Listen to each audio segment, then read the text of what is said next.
Welcome to today's Explainer. We're jumping right in to dismantle a massive and honestly widely believed myth. The idea that you need thousands of dollars in capital, some fancy venture capital firm, or traditional employer's permission to build a business and actually achieve financial independence. Literally, if you've ever checked your bank account right before payday and felt that sinking feeling in your stomach, this is absolutely for you.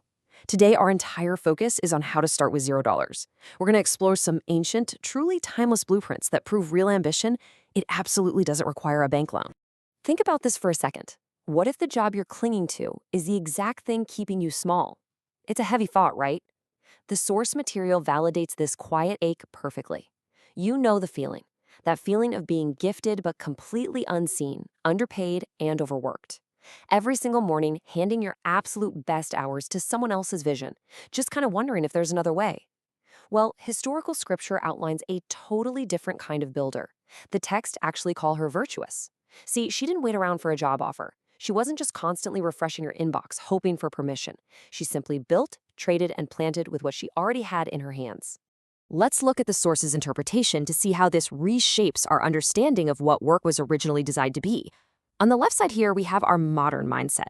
We're basically taught that safety means a steady paycheck, so we end up just waiting for an opening, waiting until we have enough capital. But then on the right, look at the original design. According to the source's analysis of the book of Genesis, humanity wasn't initially handed a salary. They were given dominion.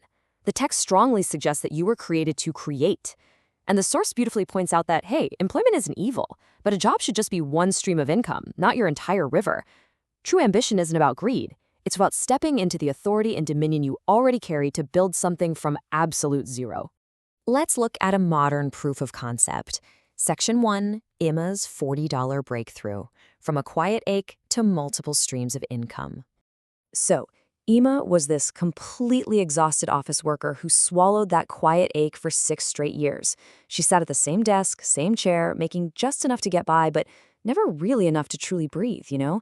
She'd watch other women on social media launching businesses, and then she'd just quietly go back to typing reports for a boss who barely even knew her name. But here is where her timeline abruptly shifts. She was sitting on her bed one night, totally restless, scrolling through old, abandoned ideas in her notes app. She whispered a short, really honest prayer, just asking what on earth to do with what she had. Well, soon after, she heard a teaching on the Proverbs 31 woman, a woman who didn't wait for a job but worked with her own hands. So in week 1, Emma actually started. She didn't quit her day job. She just took an ignored skill and $40 she had saved. She started small, and she stayed faithful. Fast forward to year 1, she had multiple streams of income, not through some massive funding round, but through starting with essentially zero. And this led to a pretty pivotal realization for her.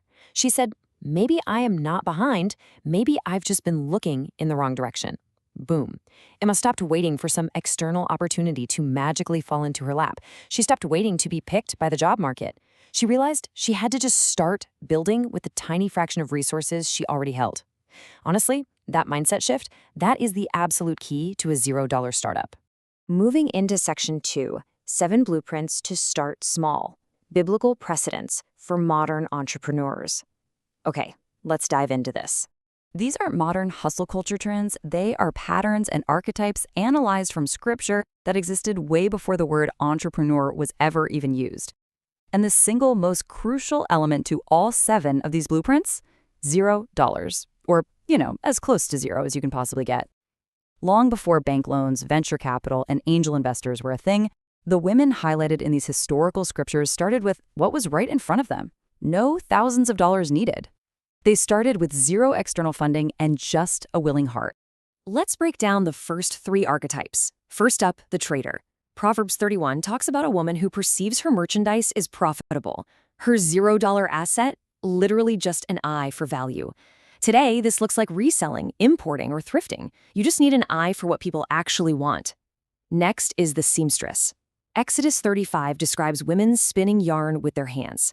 If your $0 asset is a design skill or sewing, listen, this isn't just a hobby, it's a calling. One piece made for one client can snowball into a steady stream of orders. Third, the vineyard planter. She buys a field and plants a vineyard. Her asset is just patience and a few seeds. In our modern world, this is agriculture, food production, or honestly any venture that compounds over time. You plant the seeds today for a massive harvest later. And this brilliantly illustrates the momentum of the final 4 blueprints. Look at the hospitality woman. The text says she fed the poor, which implies she had food to give. Her asset? A simple recipe. Today, that's catering, baking, or meal prep.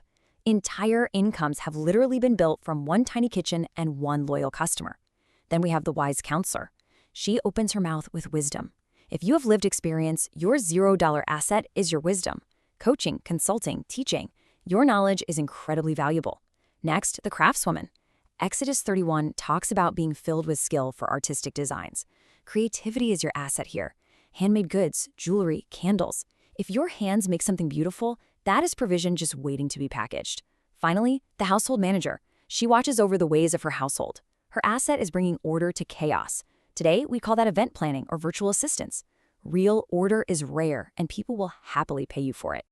Bringing us to Section 3. What is in your hands? Unlocking the hidden assets you already hold. So I want to pass a direct challenge to you right now. We've just gone through the historical blueprints. You've seen that you don't need a factory. You definitely don't need a giant bank loan. So what is the small, maybe forgotten gift that you are currently holding on to? It might be a skill you've completely ignored for years. It could be that cherished family recipe that everyone begs you to make at the holidays. Maybe it's a rare and natural talent or a personal story of triumph that could really help others through coaching. Honestly, very often it is something you currently do for free for other people. A gift so familiar to you, you kind of forgot it was actually quite rare to everyone else. A craft or a recipe you do for free can so easily become your breakthrough provision. The core message of these texts is incredibly profound. God rarely asks you to wait for more. He asks you to use what you already hold. This completely, utterly dismantles the excuse of needing more time, more money, or more qualifications to finally launch. According to the analysis, the women in these historical texts, they weren't famous before they started. They weren't perfectly funded. They simply took what they were already holding in their hands and put it to work. You're not stuck. You're actually just being positioned to use what you already have. Which leads us to our final part, Section 4, the $0 launch. How to begin your journey today. So, the crucial point here is how you take action. The overarching mindset shift is realizing that employment was only ever meant to be a season, right? Not your absolute ceiling. So here are the exact steps to launch with $0 based on everything we've uncovered today. Step 1, pick one idea from that list of blueprints that quietly excites you. You know the one your mind keeps circling back to when you're zoning out. Step 2, begin small, faithful, and consistent. Just like Emma, you probably won't see massive sales in week 3, but you just keep showing up quietly. And step 3, watch an idea become income, watch income become confidence, and watch confidence become absolute freedom. It is this amazing compounding effect that all starts with a single $0 step. Listen, you do not need a perfect plan. Actually, scratch that. You just need a starting point. So I'm going to leave you with this provocative question to carry with you today. What will you build today with $0? It's time to stop waiting for permission. Look at what is already in your hands and start building. Thank you so much for joining me for this explainer, and I will catch you in the next one.